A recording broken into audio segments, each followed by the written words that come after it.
Praise the Lord. जब हम परमेश्वर के वचन को पवित्र शास्त्र बाइबल में पढ़ते हैं तब हम जान पाते हैं कि हमारा परमेश्वर कौन है, किसने हमें रचा है और किसने आकाश और पृथ्वी की सृष्टि की। बाइबल सिर्फ एक पुस्तक नहीं है जो इतिहास बताती है, लेकिन बाइबल जीवित पुस्तक है जो जीवित परमेश्वर के विषय में हमें बताती है। ये परमेश्वर के वचन को हम तक पहुंचाती है। जब हम इसे पढ़ रहे होते हैं तो असल में हम परमेश्वर को पढ़ रहे होते हैं, परमेश्वर को जान रहे होते हैं, उसके चरित्र को, उसके स्वरूप को, उसके कामों को। यह पुस्तक हम पर प्रकट करती है।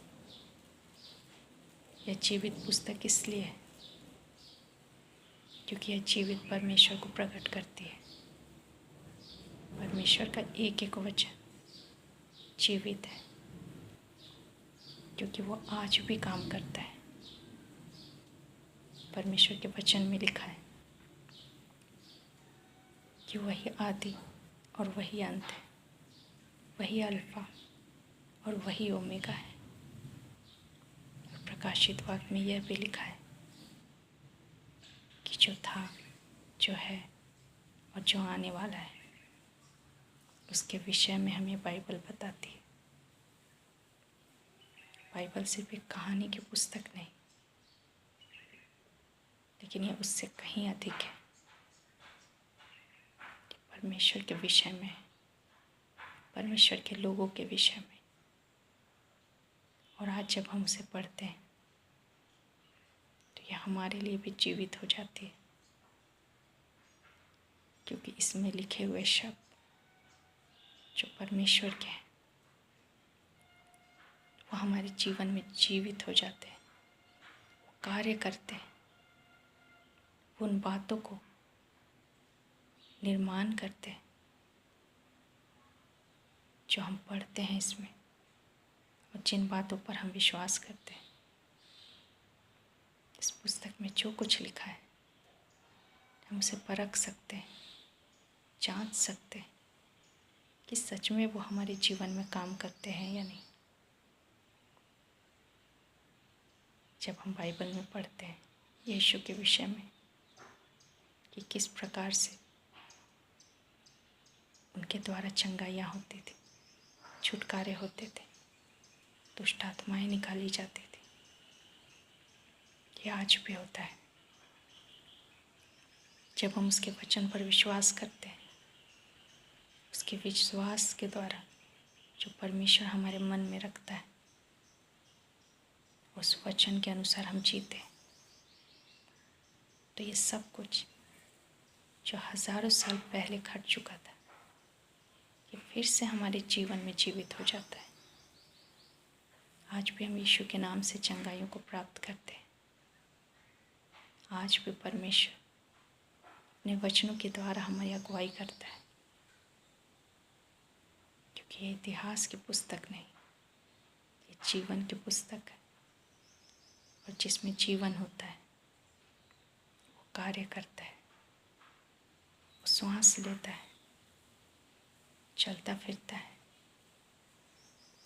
जब हम परमेश्वर के वचन को अपने अंदर ले लेते हैं तो परमेश्वर का वो वचन हम में जीवित हो जाता है और हमारे द्वारा कार्य करता है। परमेश्वर का वचन अद्भुत है। यदि हम बाइबल को जीवित परमेश्वर यहोवा का जीवित वचन समझकर पढ़ें, उस पर विश्वास करें और उसके अनुसार अपने जीवन को ढालें, तो हम उन अद्भुत बातों को जिसे हम बाइबल में पढ़ते हैं उसे हम आज भी होता हुआ देख सकते हैं। और लाखों करोड़ों लोग इस पुस्तक के द्वारा जीवन को प्राप्त कर रहे हैं।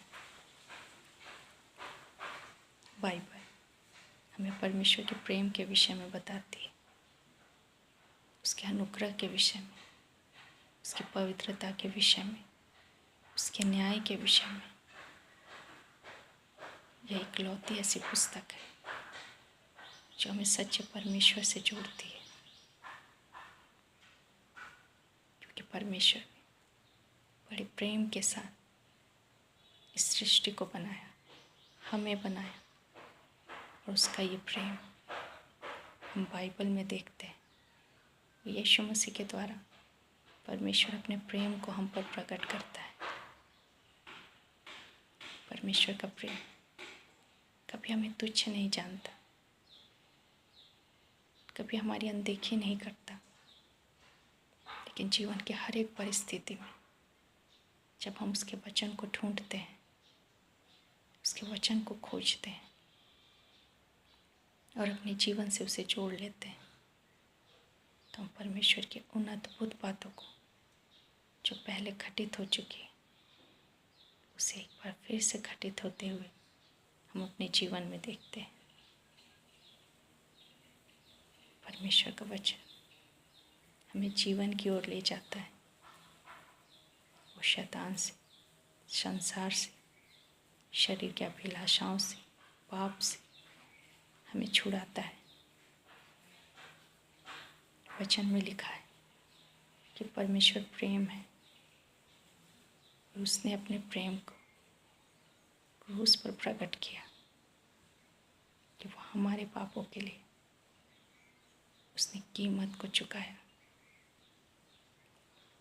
हमें पाप अंधकार से छुड़ाने के लिए उसने कीमत दी ताकि हम बचाए जा सकें। क्योंकि परमेश्वर प्रेम है तो वो हमें प्रेम करना सिखाता है हर एक मनुष्य से, क्योंकि हर एक मनुष्य उसी के हाथों की सृष्टि है, उसी की संतान है। परमेश्वर हमें किसी से नफरत करना नहीं सिखाता। वो दंड देने नहीं आया था इस पृथ्वी पर, लेकिन उसका वचन हमें सिखाता है कि जैसे हम माफ़ किए गए, हम भी दूसरों को माफ़ करें। यीशु अपने चरित्र के द्वारा, अपने कामों के द्वारा हम पर प्रकट करते हैं कि आज किस प्रकार से हम परमेश्वर के जीवित वचन को अपने अंदर जीवित कर सकते हैं। और जीवित चीज़ें हमेशा कार्य करती हैं, बैठे नहीं रह सकती, निष्क्रिय नहीं रह सकती, लेकिन वो फलों को उत्पन्न करती हैं। जैसे पेड़ पौधे फलों को उत्पन्न करते हैं क्योंकि उनमें जीवन है, वैसे ही परमेश्वर का जीवित वचन है। क्योंकि वो जीवित है तो वो हमारे जीवन में परमेश्वर के गुणों को, परमेश्वर के स्वरूप को, परमेश्वर के कामों को फल के रूप में प्रकट करता है। परमेश्वर ने किसी भी मनुष्य को बेकार में नहीं बनाया है, यूजलेस नहीं बनाया है, लेकिन हर एक मनुष्य को उसने अपनी समानता और अपने स्वरूप में रचा है। इसलिए हमें भी फल उत्पन्न करने का गुण है। परमेश्वर चाहता है जैसे हमारा परमेश्वर भला है, वैसे हम भी भलाई करें। जैसे हमारा परमेश्वर जीवित है, हम भी सदा काल के लिए जीवित रहें। और ये तब हो सकता है जब हम परमेश्वर के जीवित वचन को सुने और माने और उस पर चले, ताकि हम भी परमेश्वर के साथ अपने अनंत जीवन को बिता सकें। ताकि जैसे वो जीवित है, हम भी सदा काल के लिए जीवित रहें। परमेश्वर का वचन ही हमारा जीवन है, परमेश्वर का वचन ही हमारा छुटकारा है। परमेश्वर का वचन है जो हमें संसार में जीना सिखाता है, जहाँ क्रोध है परमेश्वर वहाँ हमें नम्रता सिखाता है। जहाँ नफरत है, परमेश्वर हमें प्रेम सिखाता है। जहाँ हत्याएं होती हैं, वहाँ हमारा परमेश्वर स्वयं अपने प्राणों को देता है ताकि हम बचाए जाएं। पवित्र शास्त्र बाइबल कोई धर्म की पुस्तक नहीं, लेकिन वो जीवित परमेश्वर का जीवित वचन है जो उसकी जीवित संतानों के लिए दिया गया है, ताकि हम उसे पढ़कर, उसे मानकर अपने जीवन में बदलाव कर सकें। उसके अनुग्रह से हम वैसे ढल सकें जैसे परमेश्वर चाहता है। जब हम परमेश्वर के वचन को पढ़ते हैं तो वो हमें बदलता है, हमारी सोच को, हमारी समझ को, हमारे विचारों को, हमें एक नई सृष्टि बनाता है। क्योंकि ईश्वर का वचन जीवित है, इसलिए वो हमारे अंदर कार्य करता है और हमें फिर से एक नई सृष्टि बनाता है। परमेश्वर का वचन हमारे जीवन का आधार है। वो हमारे जीवन के हर एक क्षेत्र को छूता है, हर एक पहलू को वह स्पर्श करता है, ताकि हमें संपूर्ण रीति से परमेश्वर अपनी इच्छा के अनुसार अपने जैसा बना सके। जैसे वो है वैसे वो अपनी संतान को ढाल सके। परमेश्वर का वचन हमें सिखाता है